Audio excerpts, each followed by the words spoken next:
Hello বন্ধুরা, আসসালামু আলাইকুম। আশা করি আপনারা সবাই ভালো আছেন, সুস্থ আছেন। আমি আল্লাহর রহমতে ভালো আছি, সুস্থ আছি। আমার ক্ষুদ্র খামারের পক্ষ থেকে সবাইকে স্বাগতম। আমার ক্ষুদ্র খামারে আর একটা ভিডিও নিয়ে আসলাম। আমার এই জায়গাটা অনেক দিন ধরে পরিত্যক্ত পড়ে আছে। চিন্তা ভাবনা করলাম, এখন বৃষ্টির সিজন, তাই এখানে কিছু সবজি লাগানো যায় কিনা। তাই আমি আমার অন্য জায়গা থেকে কিছু মাটি কেটে এনে এখানে দিলাম।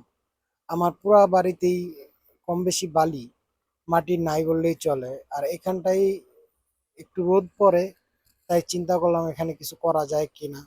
তাই এখানে কিছু মাটি ফালানোর পরে এখন মাটিগুলো সমান করতেছে। এখানে কিছু ভেন্ডির চারা আর কিছু ডাঁটা শাক, লাল শাক এগুলা বোনার চিন্তা ভাবনা আছে। কেমন হয় আপনারা একটু কমেন্টে জানাবেন।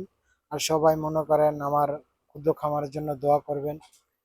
সবাই আলহামদুলিল্লাহ বলে যাবেন। বন্ধুরা, আপনাদের একটু উৎসাহতে মনে করেন সুন্দর সুন্দর ভিডিও বানানো যায়। অনেক কষ্ট করে ভিডিও বানাই।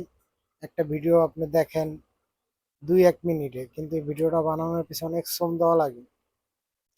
এখানে ভেন্ডির চারা, ডাঁড়ার চারার সাথে আর কি কি লাগানো যায় কমেন্ট বক্সে জানাবেন।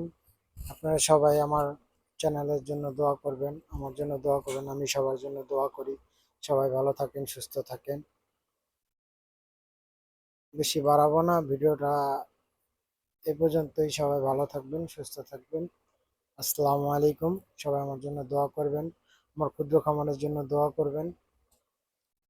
আপনাদের একটু সাপোর্টেই একটু আমার চ্যানেলটা বড় হয়। সবাই চ্যানেলটা সাবস্ক্রাইব করে দেবেন, লাইক কমেন্ট শেয়ার করে দেবেন। আসসালামু আলাইকুম।